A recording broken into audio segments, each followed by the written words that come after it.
Tawagin niyo na lang po akong Rhea. Ang kwentong ito ay tungkol sa mga bagay na napapansin ko sa pamangkin kong si Mew. 6 months old pa lang siya, Sir Neb. Nakatira ako rito sa bahay ng parents namin. Si ate naman at si Mew ay umuupa ng bahay kasama ang padre de pamilya nila. Tuwing bumibisita sila rito sa amin, ay may isang bahay na ayaw tignan ni Mew. Ang malupit lang ay katabing bahay pa namin yon. Bahay ng kapitbahay namin na sina Ate Mayang at Kuya Dindo. Mag-anak yon sila at mahusay namang makisama. Yun nga lang ay na-issue sila noon na mga aswang. At may palagay kami na yun ang dahilan kung bakit takot tumingin sa bahay nila o sa kanila mismo si Mew. Bata pa ako nang machismis sila na aswang. Ang natatandaan ko, may hinabol sa amin yung mga barangay tanod mula sa kabilang barangay.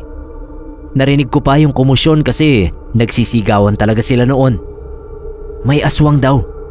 Lalaking maitim tapos may malalaking pakpak na nakitang nakadapa sa bubong ng bahay ng isang matandang may sakit. Nung batuhin daw ng mga nakakita ay naging ibon at lumipad palayo. Yung ibon ang hinabol ng mga tanod at nakita pa nila na nagpapalit-palit yon ng anyo.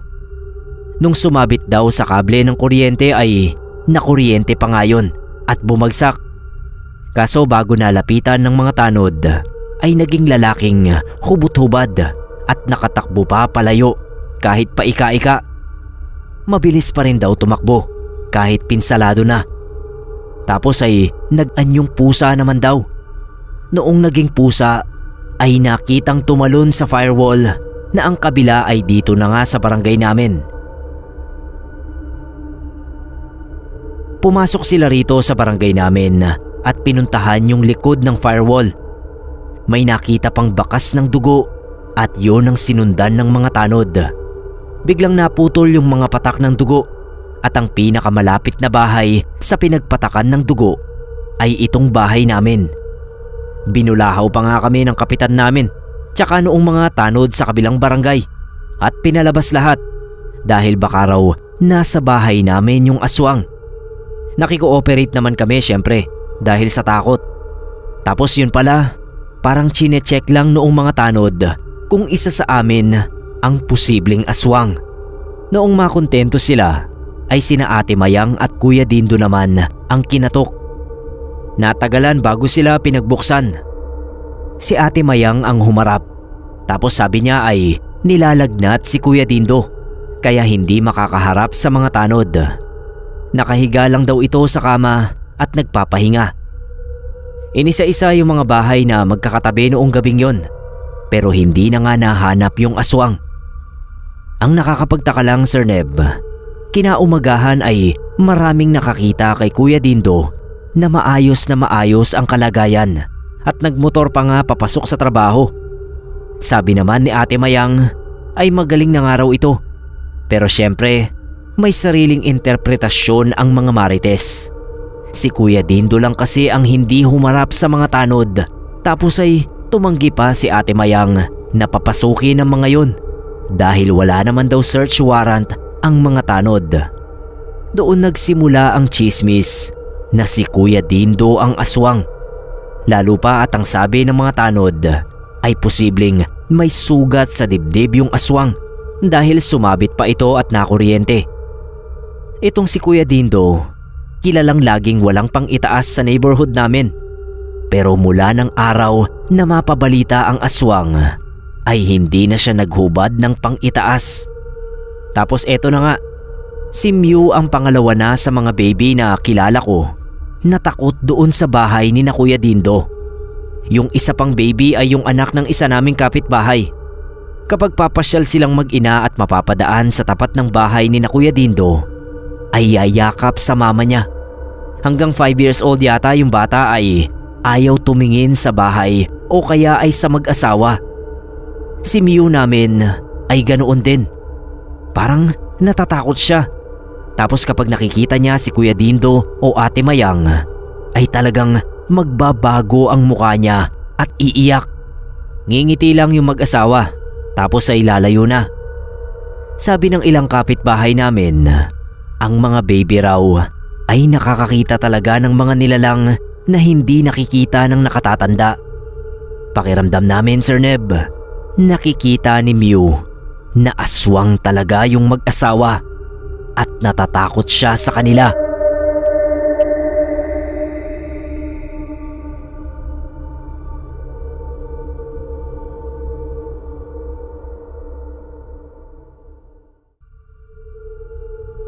Pagbati po sa lahat.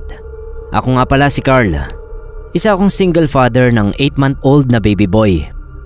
Umalis ang partner ko para magtrabaho sa Japan. Noong 3 months old pa lang ang anak namin. Pagkatapos noon ay nawalan na ako ng komunikasyon sa kanya. Binlock niya ako sa Facebook at kapag nakikisuyo ako sa mga kakilala namin na pakimessage siya, ay binablock niya rin ang mga yon. Sa madaling salita, Sir Neb, ay walang linaw ang hiwalayan namin. Basta iniwan niya sa akin yung anak namin at wala na siyang pakialam sa aming mag-ama. Ayos lang naman, may matino naman akong trabaho, pero sana ay inisip man lang niya yung bata. Pero hindi naman ako sumulat dito para magpaawa, Sir Neb. Ang kwentong ito ay tungkol sa ikinuwento ng yaya ng anak ko. Nakatatandang pinsan ko lang din naman ang kinuha kong yaya ni baby. Dinadala ko sa bahay nila yung anak ko kapag pumapasok na ako sa trabaho at binabalikan ko kapag nakauwi na ako. Kadalasan ay panggabi ang duty ko. Hindi naman daw mahirap alagaan si baby, sabi ni ate. Isa pa ay tumutulong din yung asawa niya at mga anak sa pag-aalaga dahil sabik sila sa baby. Kwento ni ate, sa gabi raw ay nagigising sila sa tawa ni baby. Para daw itong may kalaro. Gumagalaw-galaw pa ang mga daliri na parang may hinuhuli. Pagkatapos ay tatawa ng tatawa. Madalas daw na nangyayari yon kapag 3:00 ng madaling araw. Kaya medyo nakikripihan sila. Binubuhat na lang daw niya o ni kuya si baby at pinapatulog uli kapag nakakagisingan nila na ganoon ang ginagawa. Tapos ay nilalabas nila ng kwarto at dinadala sa sala para doon na matulog. Napansin daw nila na kapag nasa sala ay mas payapa ang tulog ni baby. Hindi raw ito nagigising ng alanganing oras o kung magising man ay dahil nagugutom o kaya ay basa ang diaper. Pero hindi dahil naglalaro ito. Ang isang nakakabahalang nangyari ay noong isang beses na natutulog sila sa sala. Nagising daw si kuya sa hagik-hik ni baby. Pero nung tignan nila, ay wala na sa tabi nila ni ate si baby. Dali-dali raw nilang hinanap sa kwarto ng mga anak nila yung anak ko. Pero hindi nila nakita. Tulog na tulog din daw yung mga bata at nagising lang dahil pinatulong nila sa paghahanap. Grabe raw yung kilabot nila nung matagpuan nilang nasa ilalim ng kama sa kwarto ni na ate si baby. Kampay raw ng kampay ang mga paa at kamay nito na parang may kalaro. Tawa rin daw ng tawa. Pilit daw pinapaamin ni na ate at kuya ang mga bata kung sino ang naglagay kay baby roon sa ilalim ng kama. Pero walang umaamin sa mga ito. Ang isa pang nakakapagtaka roon ay papanong nakarating si baby sa ilalim ng kama sa kwarto nilang mag-asawa, gayong nasa 2nd floor yon. Tuloy ay natakot na sina ate na alagaan si baby dahil may naglalaro raw ritong nakatira yata sa bahay nila. Dahil kapag sa bahay naman namin natutulog si baby ay walang ganoong pangyayari. Ang sabi ng matatanda ay may mga elemento raw talaga na mapaglaro sa mga sanggol. Hindi naman daw nananakit ang mga yon, pero nakakatakot nga para sa mga magulang o ibang tao na hindi nakikita ang kalaro ng mga baby. Sa ngayon po, Sir Neb, ay pang-umaga ang duty ko. Kinukuha pa rin ni na ate si baby, pero kapag daw nailipat na naman ako sa panggabi ay baka tumanggi na silang alagaan ang anak ko. Baka raw kasi may masamang mangyari pa sa kanya kung aabutin ng gabi sa bahay nila.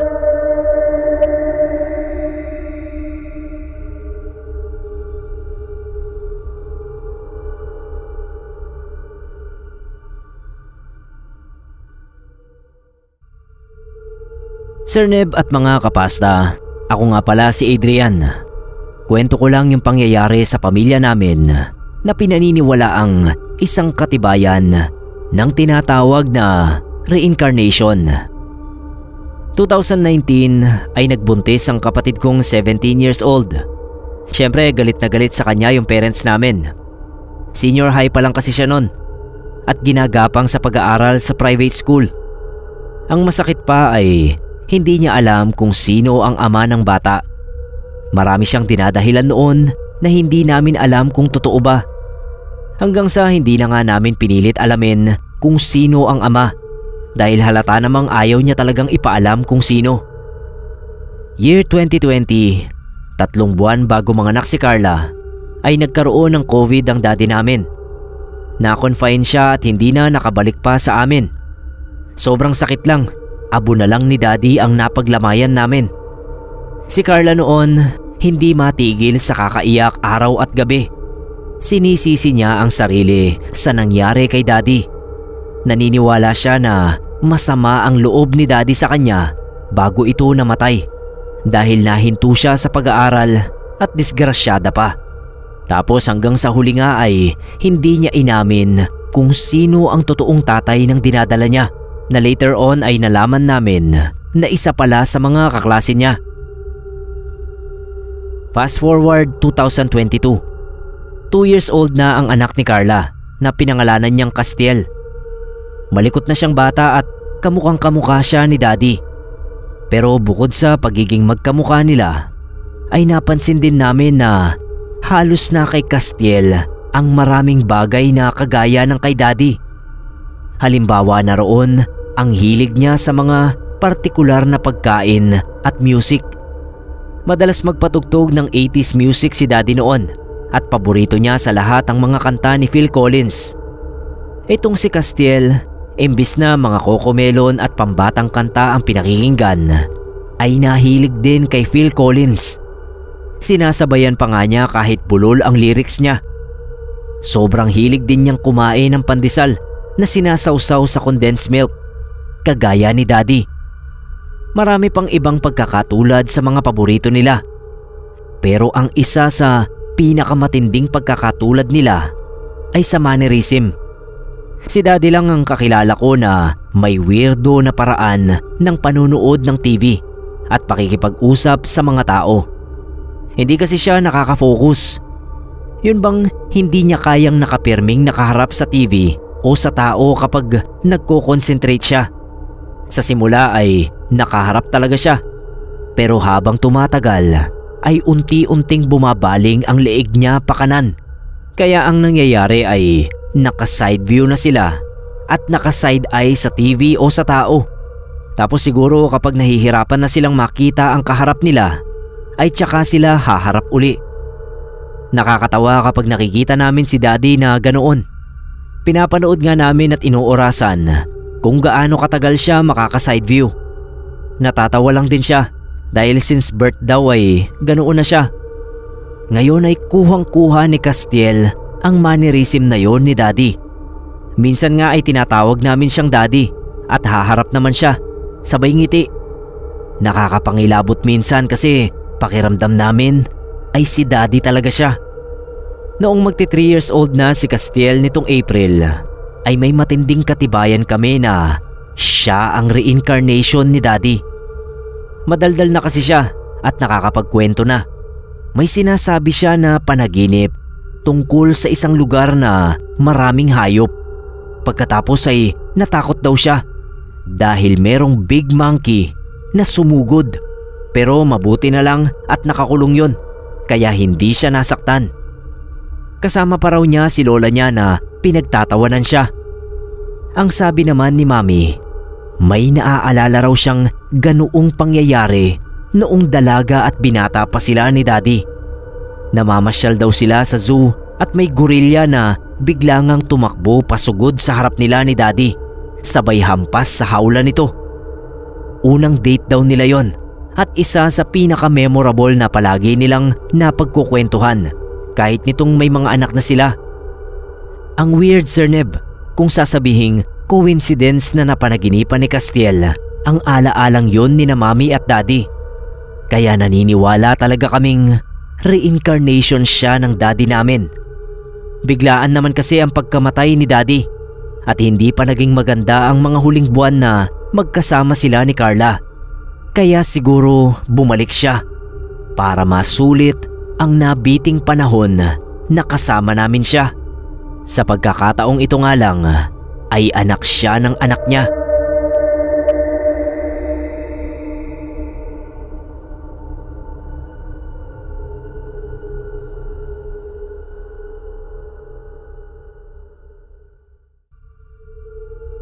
Magandang umaga po sa lahat ng tagapakinig, lalo na po sa inyo at sa inyong buong pamilya, Sir Neb.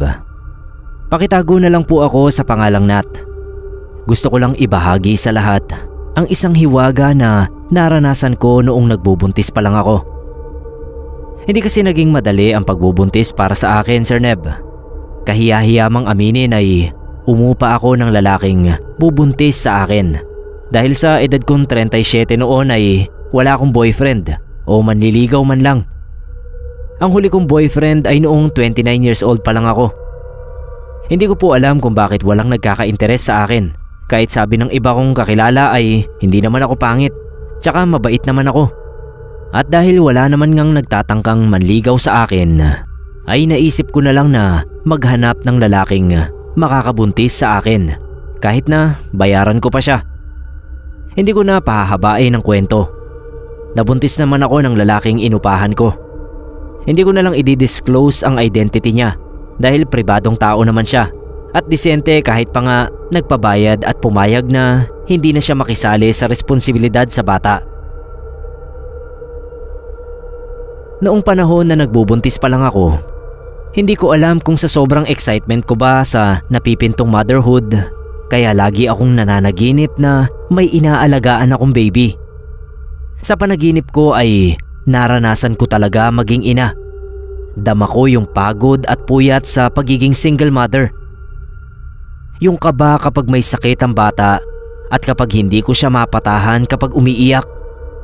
Mahal na mahal ko yung batang yon at pakiramdam ko talaga ay siya na nga ang baby ko.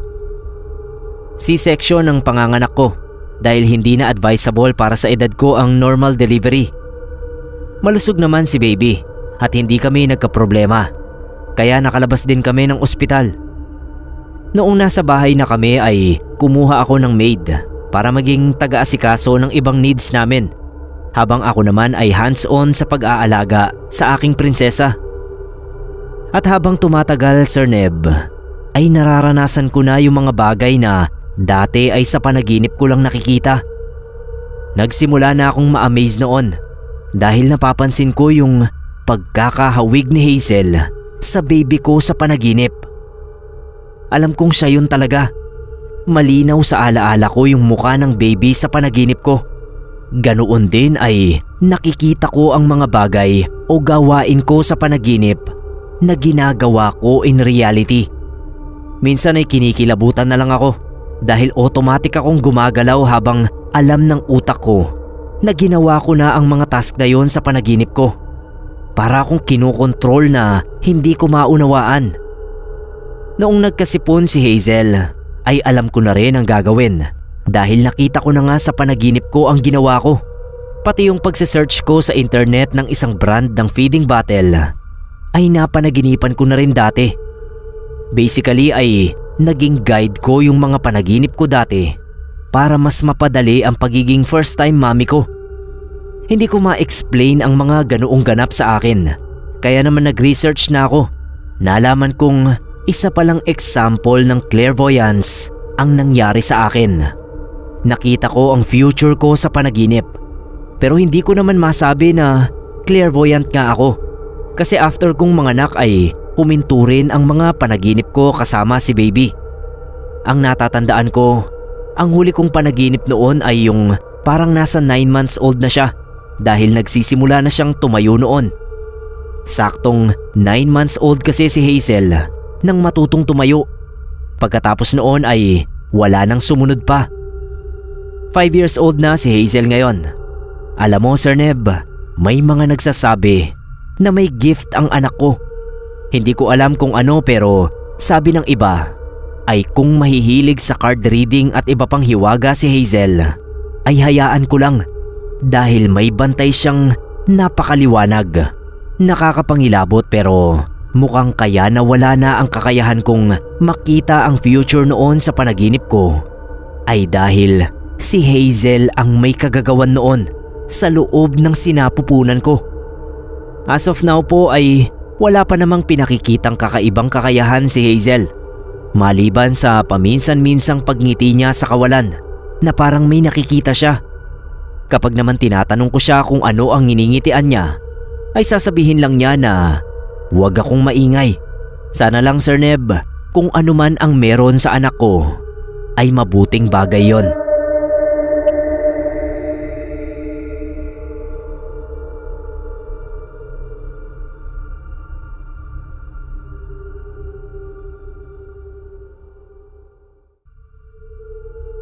Ako po si Galen. Ang isishare kong kwento ay karanasan ng misis kong naging yaya sa Taiwan. Ang inaalagaan niya noon ay 2 magkapatid na babae. Ang isa ay 4 na taon at ang isa naman ay sanggol pa lang.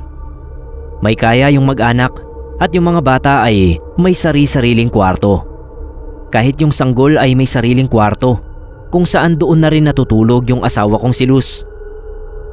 Doon sa kwarto na yon, naranasan ni Luz ang mga kababalaghan na hindi niya naranasan dito sa Pilipinas.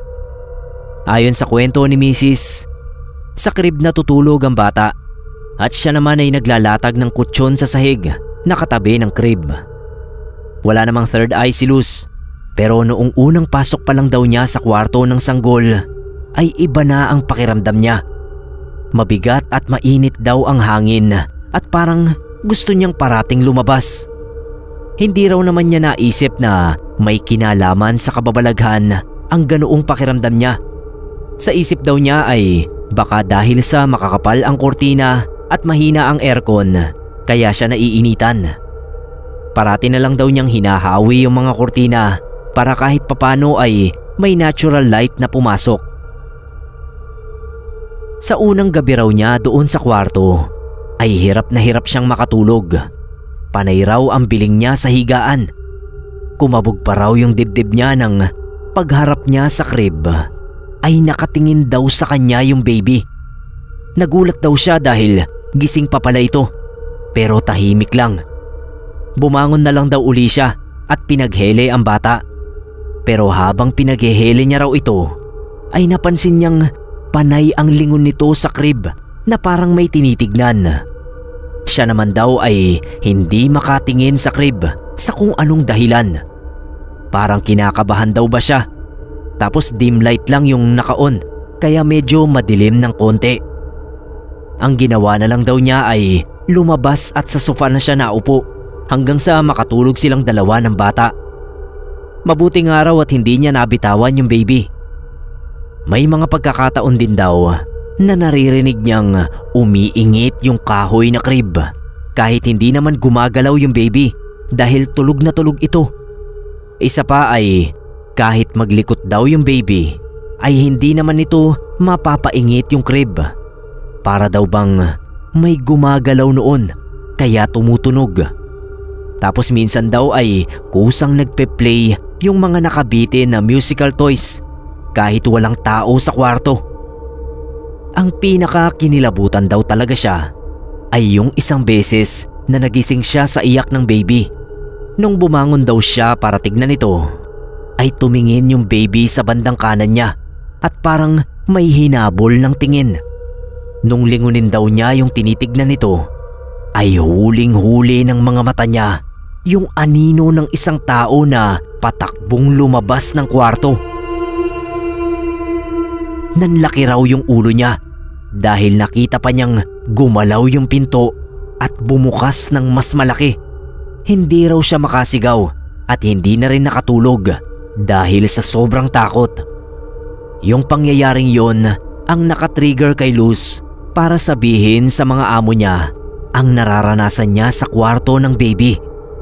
Nagulat na lang daw siya dahil ang sabi ng mga amo niya ay huwag daw siyang mag-alala dahil lilipat na rin naman sila ng bahay. May napapansin din daw kasing kakaiba yung mga amo niya, pero hindi na lang kinukwento sa kanya para hindi siya matakot. Akala raw kasi ng mga ito ay wala naman siyang nakikita o nararamdaman sa bahay.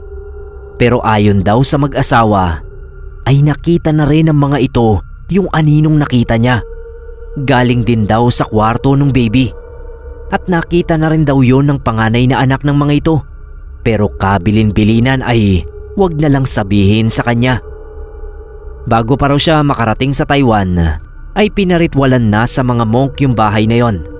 Meron nga raw entity na naninirahan doon at inakala na napaalis na. Pero since hindi nga raw nawala yon, ay napagpasyahan ng mag-asawa na sila na lang ang aalis. 2 weeks later nga ay lumipat na sa isang apartment yung mag-anak. Mas maliit yung apartment kaysa sa dating bahay, pero maganda naman daw ang vibes. Kaso minsan daw, Sir Neb, ay napapansin pa rin ni Luz na may kung anong tinitignan yung alaga niyang baby. Hindi na lang daw niya pinapansin dahil iniisip daw niya na ganoon naman talaga ang mga baby. Naka-6 na taon din si Luz sa pamilyang yon. Yung baby raw na alaga niya ay na-diagnose na may ADHD.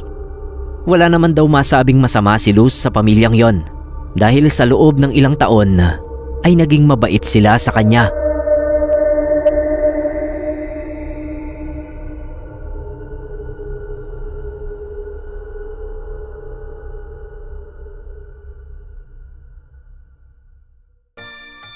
Mga kapasta, ini-invite ko po kayo na mag-subscribe sa mga side channels ko na Digma Horror Stories, Shadow Weavers at Neb Kero Stories. Sa ngayon po ay focusan natin yung mga channel na yan. Sana po ay masuportahan nyo.